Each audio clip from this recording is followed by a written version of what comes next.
1 and 2 girls and boys. Today I am going to read you a story called The Great Fairy Tale Disaster, written by David Conway and Melanie Williamson.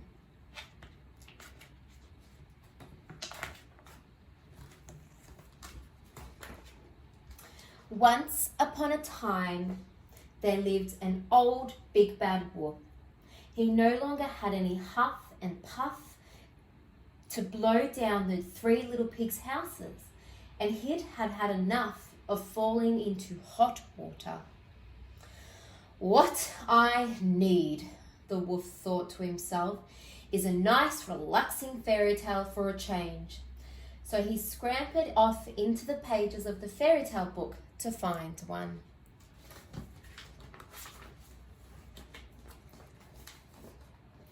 Cinderella was busy sweeping and hadn't noticed the wolf's dark shadow appear in the doorway. "I want to be in your tail," he growled. Of course," stammered a frightened Cinderella.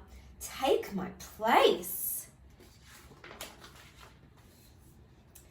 Just then, the fairy godmother arrived. "I know you'd love to go to the ball," she said to the wolf, "and so you shall." There was a flick of a wand and a burst of light.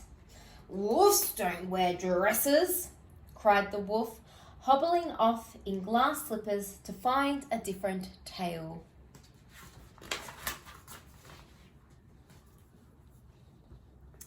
Soon after, the big bad wolf crept up behind Jack on the magic beanstalk.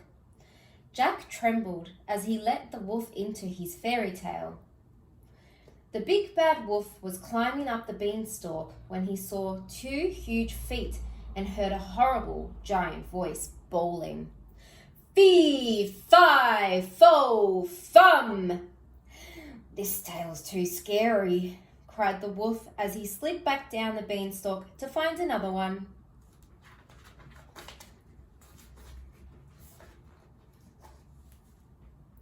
Then the big bad wolf found Sleeping Beauty snoring softly in her bed.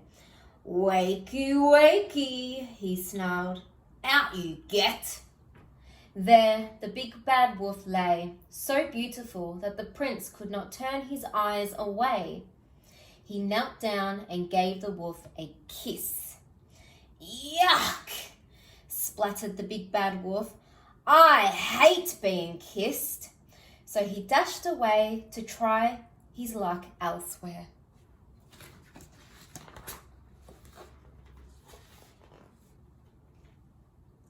The big bad wolf ran to the 3 bears' empty cottage in the forest. He opened the door and stepped into the tail. "Yum," he said. "Porridge, my favourite." The big bowl of porridge was too hot. The second bowl was too cold, but the littlest bowl was just right.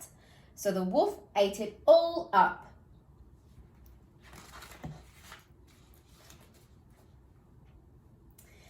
"This is the life," said the wolf as he sat down in the big comfy chair. Suddenly, the door opened and in stormed the 3 bears.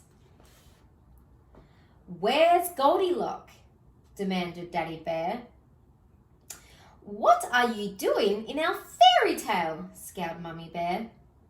"And where's my porridge?" cried Baby Bear. The wolf made a dash for it, but the 3 bears chased him into the next fairy tale.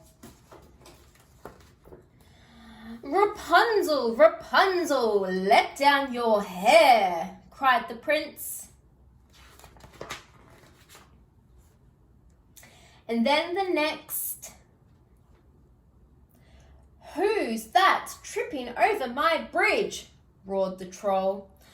"I'll eat you for breakfast."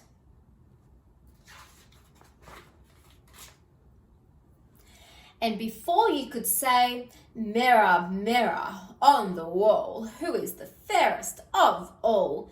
there was chaos and confusion everywhere. The princess didn't kiss a frog, but she did kiss a billy goat, Gruff. Hansel and Gretel pushed Prince Charming into an oven, and Puss in Boots pricked his paw on a spindle and fell asleep for 100 years. What a mess! Cried the big bad wolf, and he escaped back through the pages of the book to the 3 little pigs.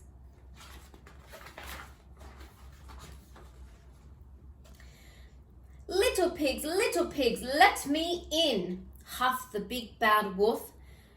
No, not by the hair of our chinny chin chin, said the 3 little pigs. We will not let you in. But the wolf had already clambered up onto the roof, and he was coming down the chimney, only to land splash in a pot of hot water. Oh, not again, cried the wolf. And that was the end of the fairy tale troubles.